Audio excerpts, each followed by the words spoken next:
Hello, everyone. Hi. Look who I got with me.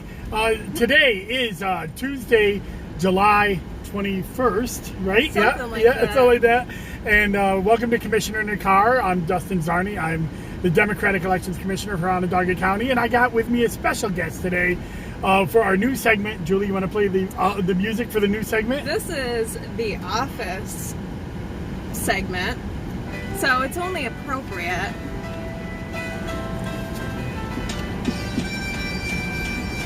I do not own the copyrights. That's right. This is for satirical use only. This is my deputy, Julie Cook. She has been my deputy now for several years, but has been with the Board of Elections. When did you start with the Board of Elections? I started in 2005. 2005. Yeah. But she's been my secretary. She was with in the back. Well, why don't you say? Yeah, tell us. So I was hired by Commissioner Sesniak in 2005 as an elections clerk. I started in registration, just like basic data entry, learned my role there. Then in 2008, I was moved into the machine technician position by Ed Ryan, who was our commissioner at that time. And we were transitioning from levers to our ImageCast machines, which we still have. And myself and Nicole Walsh were moved into that position, not knowing anything. It was actually a very good move because we were just like fresh, totally like a clean slate. And so we helped transition to those machines. Oh my God, I'm nervous. I don't know why. Don't be nervous. So, yeah, that was like a really great learning experience. I think that's really what taught me how to like take on way more responsibility. And then Dustin became our commissioner. 2013. Yep.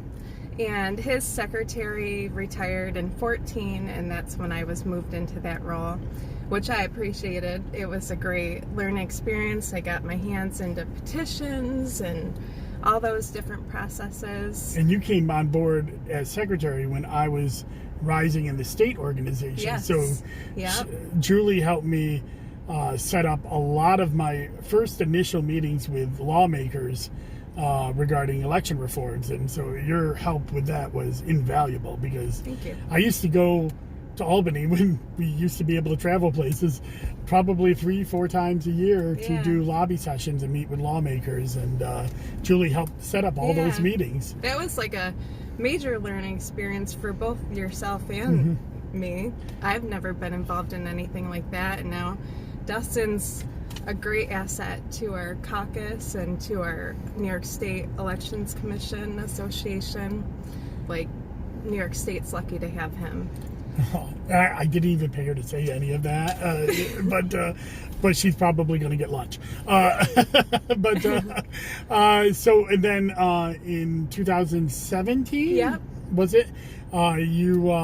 My deputy retired, and I couldn't think of anybody else that I wanted to fill the role as deputy and to be our number 2 in the office, Julie, because she knew at that point just about every procedure in the office and then some.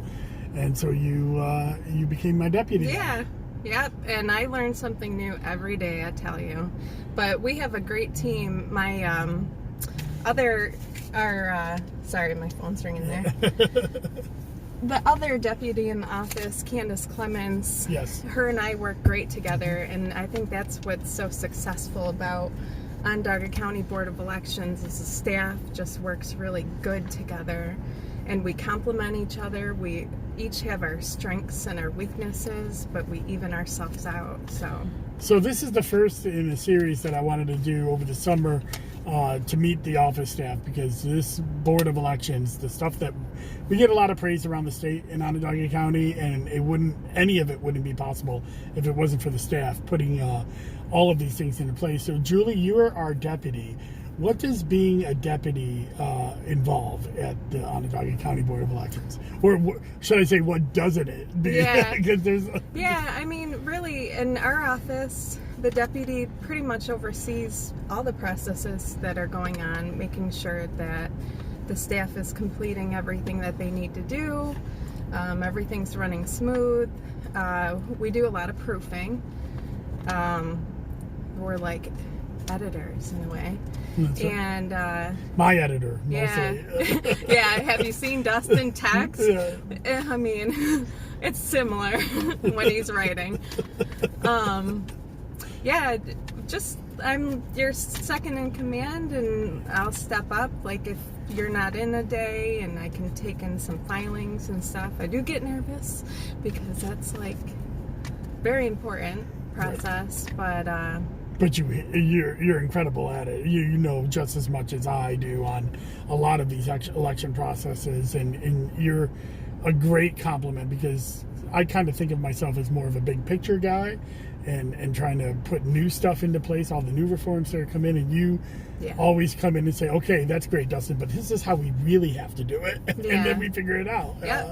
So now 2020 was a tough year, right? That was worse. What I mean, you got COVID. Yes. You were part of the COVID infection at the end of last year, but can you talk about what it was like being an election official in 2020? It was the amount of work that you guys had to do it was incredible. I have never been through anything like that in my life.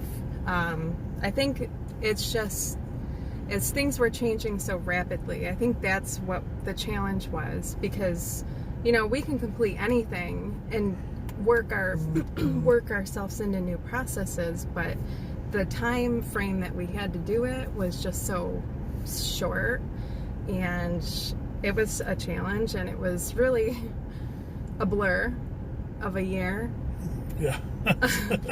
It still is. I was compiling some stuff the other day when I was talking about last year with a group of voters, and I wanted them to know, how ridiculous it was, because it wasn't just dealing with COVID, which was, if we were dealing with COVID alone, that's one thing, keeping people safe, that was tough and hard, but we had a presidential primary that was canceled and then put back on and moved to a different day.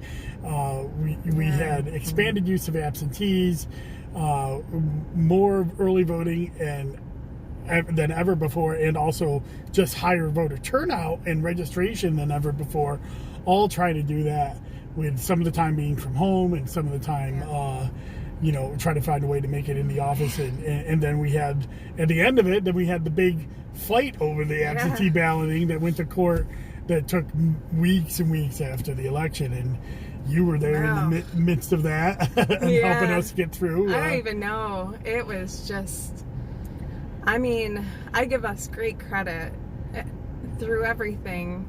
It was organized, and we really provided a service to our voters in Onondaga County, which is the most important thing, that everyone had the opportunity to vote. And I really like the expanded absentee. I mean, I think that was great. Voting by absentee, we had a great process here in Onondaga. We definitely need more staff, that's for sure. Viewers of this podcast will know that we are one of the least staffed boards in terms, but last year we were able to use a lot of grant funding to staff up, and that's the only way we were able to get through last year. Man. Yeah, so David has some questions about that. We're going to get to the questions in a little bit, David. We will. But Julie, what do you like the most about working at the Board of Elections? Because you've been here now over 16 years. Yeah. I like our staff the most. I mean, this is like my second home, basically.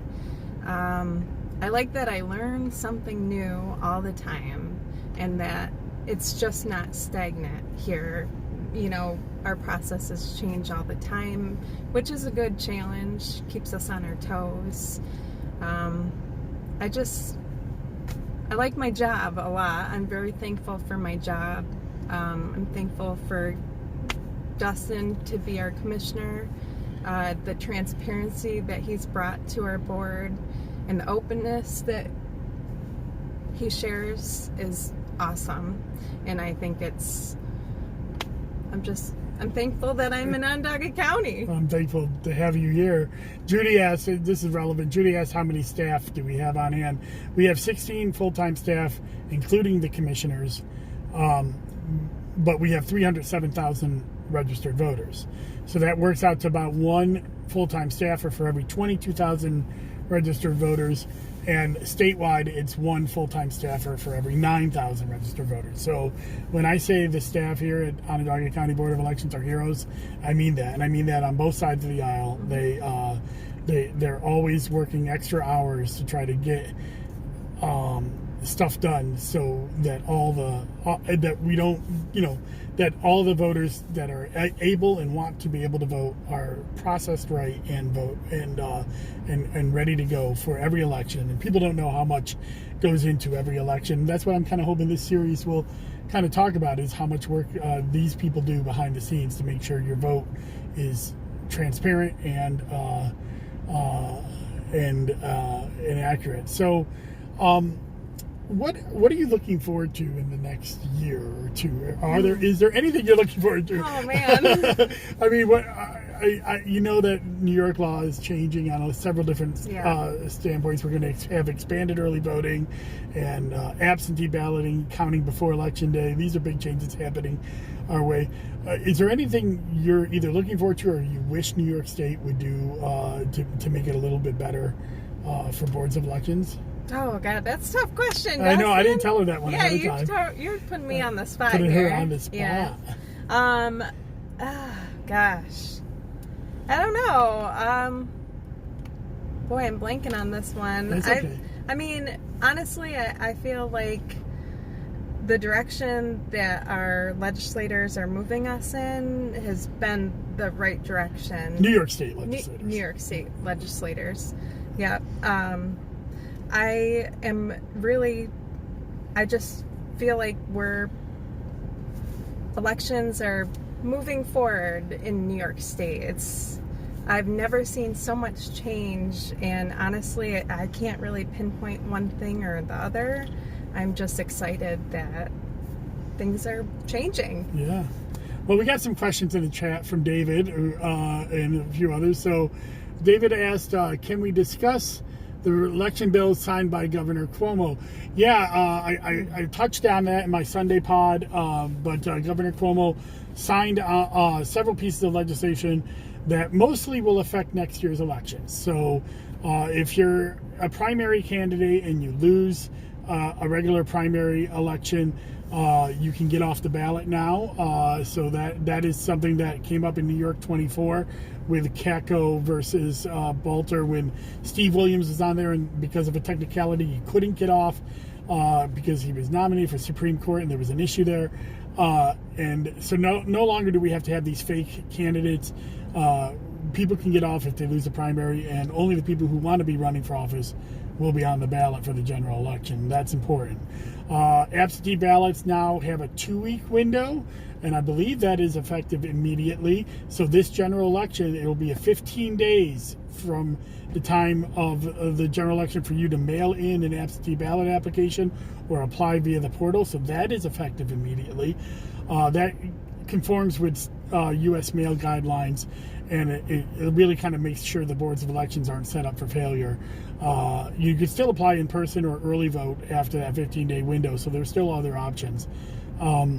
And then we have the absentee ballot is now postmarked on election day. It was done that last year via executive order, but now it is legislation, and it'll be on election day this year.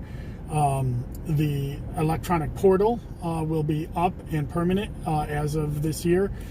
So that'll be up in the next couple of days because he just signed the legislation.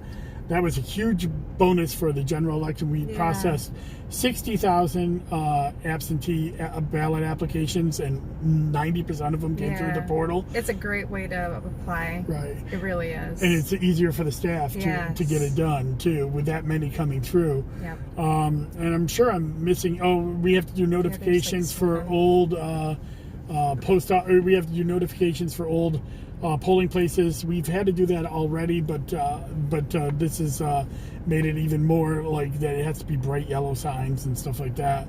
And then next year, he has not signed the legislation to make absentees being counted before Election Day, but we expect that to be coming. What else is there? Okay, you got inspectors. Oh, and then the changing, going back to the nursing homes for absentee ballots. That process was delayed during COVID, so now that's starting back up. And also, we're changing the way we do election districts, although really that will happen at the middle of next year, when we're after we get our new election district lines. We'll start combining election districts, which will be better for voters because there'll be less ballot numbers out there, less confusion at the polling places, and a lot easier to administer elections while keeping the ability of political parties to have their political members in their committees. So I think you got them all. did I get them all? Yeah, there's 7 signed. Yeah, I think I got them all. If not, I'm sure we'll talk about them as they get enacted soon. So now, who said we need a segment with Ziggy Dylan? Oh, who did that? Who said that? Mike LaFleur. Yeah. We'll have dogs in the car. We'll get Ziggy, Dylan, and Chief. And That got me really excited. I love my dogs. David asked about Stefanik and Tenney wanting legislation that stopped the private donations like we got with the ITC grant. Yeah. You helped implement that, but what did we use that ITC grant for? Oh my God, we used that for staffing mostly. I mean, we would have been in trouble without that Facebook grant. $270,000. It pretty much almost all was spent on bipartisan staff. That's important to remember, that both commissioners had to approve the staffing, and they were bipartisan, and it allowed us to get through last year. Otherwise, Onondaga County would have had to pay for that, because there was no way we would have gotten through all of the paperwork that needed to get through with the current staffing levels that we have. So that ITC grant was a godsend, and them being against it is just part of their partisan nature of not wanting to fund elections either at the state level. They're not saying, oh well, let's bring in federal funding instead of private funding. They're saying no funding, no federal funding, no state funding, no private funding. They're not for anything. So David asked about the reforms of county BOEs with the issues in New York City. I prefer not to talk about the New York City BOE because I'm not there and I don't know what's going on. I will say, though, that I believe in reforms of our voting laws, and I believe they need to be more transparent and there needs to be more accountability. But having county commissioners that are approved by local parties that are members of that county, and having bipartisan commissioners allow for, and a bipartisan staff allows for anybody who's running for office to know that somebody's keeping an eye on the other person and that there is no ability to cheat. I think the bipartisan commissions in Ohio and Illinois and some of these, or I'm sorry, not Illinois, Ohio and a few other places are a model of that. You don't see these types of stop the steal and all of this other stuff that's going on, because with bipartisan commissions, then you have two people on the ground that know what's going on and can talk to the public about everything, and we have to agree to move forward. So I don't think structural changes to the county boards are the right issue. Changes to our laws to give directions to county boards on exactly what the legislature wants and the voters want, that is important, because then it gives us a guideline on how to go forward. Let's see here. See if there's any other questions besides David. I love David, but he's always dominating our conversations because he's such an enthusiast for voting. Well, I don't see too many other things, and I do have a meeting that I have to get to in a few minutes. But Julie, what, I like to say this of my Zoom with Zarni guests. What haven't I talked about that you wanted to talk about today? Yeah. What haven't I talked about? Besides Ziggy and Dylan, her beautiful golden retrievers. Who every now and then make an appearance in the office. Yeah, haven't in a while. No. I don't know. I feel like we've covered it. I'm kind of nervous and like on the spot. She's here. doing great. Thank you, Julie, because you make that office run. There's no way that our office would be as efficient if you weren't there cracking the whip and making sure and cracking it on me too. Yeah, and I do. Yeah. And like and really, I need Dustin, it. You gotta get this done. That's why we work well together. We're friends. We're friends, too. yes. So we can be open with each other. And there's a trust. Yes. That we trust each other too, and we trust our other staff. On the other side too. We're friends with Candace and Michelle as well. Even when. Michael, we're not saying we're going to give up our power to the state. Michael Hunter said, sure, give up your power to the state. No, we're saying keep it at the county level. But give us guidelines. That's what we want. But anyways, about transparency and stuff like that. But working with the other side, there are going to be times in the paper that Michelle and I are taking opposite positions, but we're not taking it. We don't bring that into the office. The office runs, to keep everything going forward. And Michelle is good about that as well. And trying to keep everything moving forward, so the voters are taken care of. So we do take ideological positions. That is our job as commissioners. But I think we're able to work together in the office. Yeah, definitely. Pretty well. There's never any spill out into the office and amongst the staff. I mean, what's important is that we work together. David wants us to play the Curb Your Enthusiasm theme, but I think we have enough copyright lawyers coming off against us today. So I don't know how that one goes. Yeah, no, it's like dun dun dun dun dun. Dun. You remember they played that Curb Your Enthusiasm theme against a clip with Max and the lawyer from the Republican. Yes. That was very funny. Yeah, that was very funny.